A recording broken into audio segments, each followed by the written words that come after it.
One morning, I happened to meet a police captain in charge of his training division, drinking coffee in an establishment near the location where I was speaking. Because I had been seeking this type of opportunity from God, I didn't hesitate to be direct with the captain. "Sir, have you ever heard of transformational policing?" I asked. "I have not," he replied. "What exactly is transformational policing?" I didn't want to blow this chance. "Lord, give me the wisdom. What do you want me to know? What do you want me to do?" While I was staring at the captain in silent prayer mode, one of his 3 cell phones rang.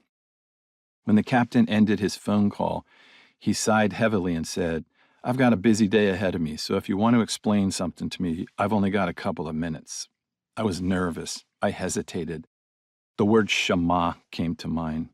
The Hebrew word Shema means to hear, to listen, to give attention, to understand, to submit to, and to obey. There is only one word in Hebrew for obedience, and it's Shema. For the next 20 minutes, I guided the captain, who turned out to be a person of faith, through an exercise wherein he confessed the fears and doubts wrapped up in his false sense of God, himself, and others, and exchanged it for the liberating truth of Christ, which moved him into a new sense of God, himself, and others. "Wow," he said, dabbing his moist eyes with a napkin. "I wasn't expecting God to speak so clearly and quickly. I see what you mean by transformational. Did you do this with people when you were a police officer?" I was just learning the process in my police years, but became much more adept as I moved overseas and began working in the Muslim world.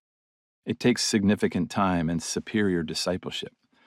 "Listen," said the captain, "I'm going to take a risk here." He produced a business card from his shirt pocket and handed it to me. "In 3 weeks, we're promoting 23 officers to the rank of sergeant. Part of their promotion process is they have to attend a series of classes at the academy. If I give you a 1-hour time slot with them, can you walk them through a similar process you did with me, only with no religious language at all?" "Yes," I answered, having no idea at all how to do what he just requested. No religious language? What did that mean? "When you finish teaching, we'll poll the sergeants. If they unanimously approve of what they've experienced, we'll get you in front of the chief." "And if it's not unanimous?" I asked.